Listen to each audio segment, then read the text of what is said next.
Imagine standing before a king who entrusts you with a treasure beyond measure.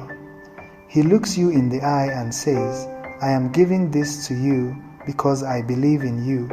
What would you do with it? Would you guard it carefully, invest it boldly, or bury it out of fear? This is not just an ancient question, it is your question today. Welcome to the parable of the Talents Reimagined, a journey into a timeless teaching of Jesus that carries life-changing lessons for how you use what God has placed in your hands.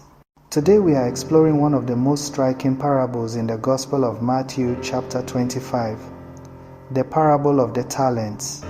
In the time of Jesus, a talent was not simply a coin. It was a weight of money so large that 1 talent could equal years of wages. When Jesus spoke of talents, he was speaking of something of immense worth. In our world today, talents also represent the gifts, abilities, opportunities, and resources that God entrusts to us. This parable is not just about money, it is about trust, responsibility, and destiny.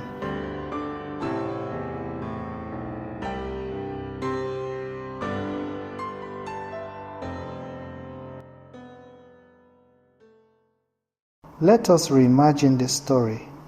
A wealthy master prepares for a long journey. Before he leaves, he calls 3 servants and places treasure in their hands.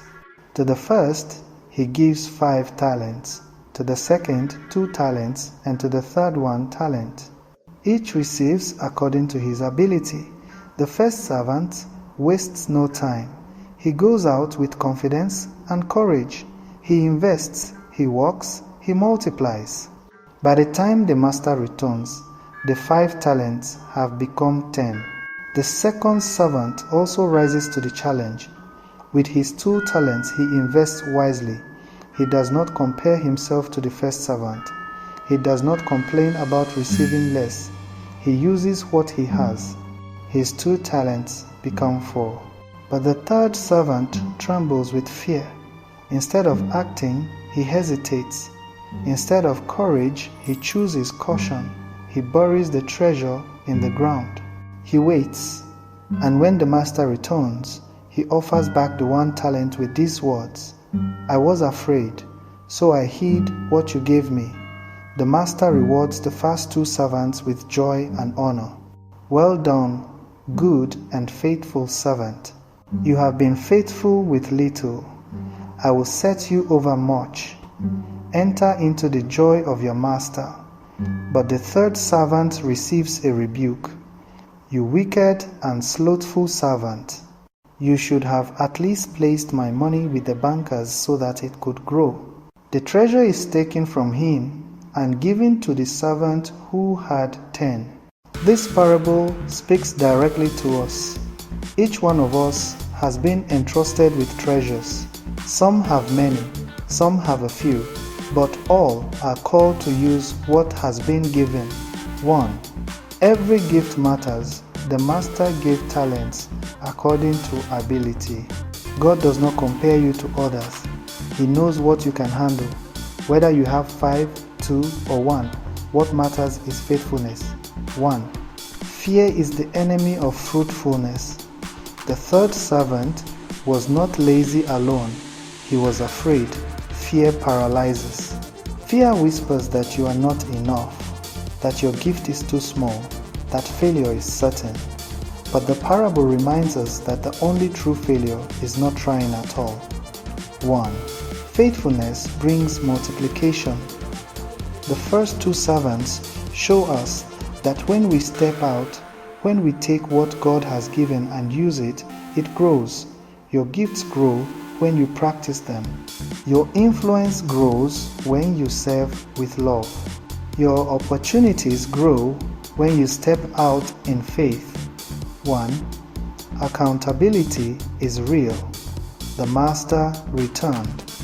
In the same way, our lives will be measured by how we used what was entrusted to us. This is not to inspire fear, but to awaken responsibility. You are here for a purpose.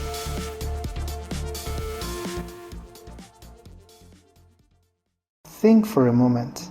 What has God placed in your hand? It might be a talent for teaching, for writing, for business, for caring for others, for raising children, for building communities. It might be time, it might be resources, it might be influence. Do not bury it, do not hide it, step out boldly. Even if you feel small, even if your beginning seems insignificant, remember the principle of the talents. When you are faithful in little, you will be entrusted with more. Courage is the doorway to growth. The master in the parable honored the servants who acted with boldness. Heaven celebrates not when you compare, but when you multiply what you have been given.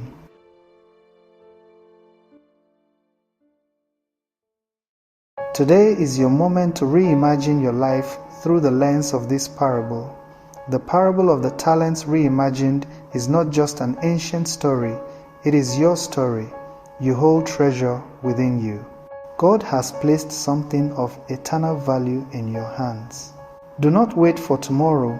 Begin today. Take that step. Write that book. Start that project. Serve that person. Invest that talent. And one day, may you hear those words, "Well done, good and faithful servant.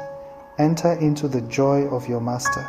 If this story has inspired you, make sure to like, share, and subscribe for more Bible storytelling and life-changing insights.